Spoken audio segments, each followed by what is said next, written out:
Hello friends, मैं लक्की आपके stellar commerce orbit channel पर आज एक नया टॉपिक लेके आया हूं जो कि है ट्रायल बैलेंस। आज मैं आपको ट्रायल बैलेंस के बारे में मीनिंग और डेफिनेशन समझाऊंगा कि क्या होता है और कैसे बैलेंसिंग इसमें इक्वल की जाती है। और ये चैप्टर बहुत ही इंपॉर्टेंट है। अगर आपको ट्रायल बैलेंस समझ में आ गया है तो आप बैलेंस शीट को आसानी से लगा सकते हैं। कृपया इस चैप्टर को बहुत ही अच्छे से समझ लें। फ्रेंड्स, मैं आपको ट्रायल बैलेंस की मीनिंग समझाने जा रहा हूँ। A trial balance is the list or schedule of balance of debit and credit।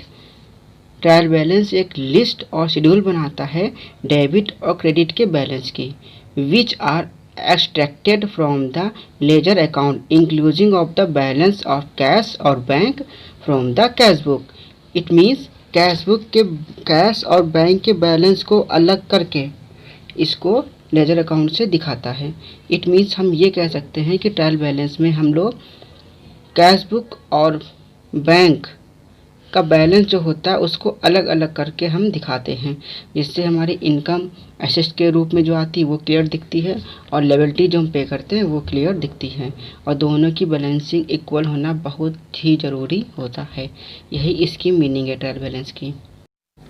Friends, definition of trial balance according to the R Gupta के अनुसार मैं आपको ट्रायल बैलेंस की डेफिनेशन समझाने जा रहा हूँ। When all the general entries have been posted into the ledger, जब सारी जनरल एंट्रीज को हम लोग लेजर में पोस्ट कर चुके होते हैं, we must sure before proceeding further, इसको आगे प्रोसीड करने से पहले हम लोग इसको श्योर कर लेते हैं that every transaction has been entered twice in the ledger, कि सारी ट्रांजैक्शन को हम लोग लेजर में ट्वाइस मतलब होता है 2 टाइम्स में एंटर कर चुके हैं।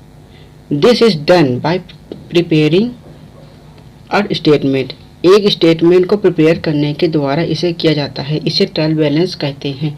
इट मीन्स हम लोग को ये चीज़ पता है कि जनरल एंट्रीज में हम लोग 2 एंट्री करते हैं। जैसे मान लीजिए माल खरीदा तो मेरा पैसा गया है, तो कितना पैसा गया है हमें वो बैलेंस शो करना होता है और उसके अकॉर्डिंग कितना मेरे पास आइटम आया है वो भी दिखाना होता है।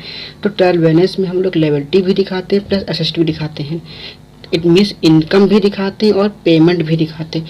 अगर मैंने 2 लाख का कोई गुड्स परचेस किया है तो उतना ही मेरे पास आइटम आना भी चाहिए और इतना ही आइटम मेरे पास से पैसे के रूप में जाना भी चाहिए। तो हमें ट्रायल बैलेंस के अनुसार ये पता चल जाता है कि हमारी जो एंट्रीज है वो रॉन्ग तो नहीं हुई है, क्योंकि टूज मतलब ट्वाइस एंट्रीज होती हैं तो उसका जो बैलेंसिंग है वो इक्वल आना चाहिए, जो कि ट्रायल बैलेंस के अकॉर्डिंग हम लोग आसानी से निकाल लेते हैं। इसीलिए ट्रायल बैलेंस को बनाया जाता है। ओके।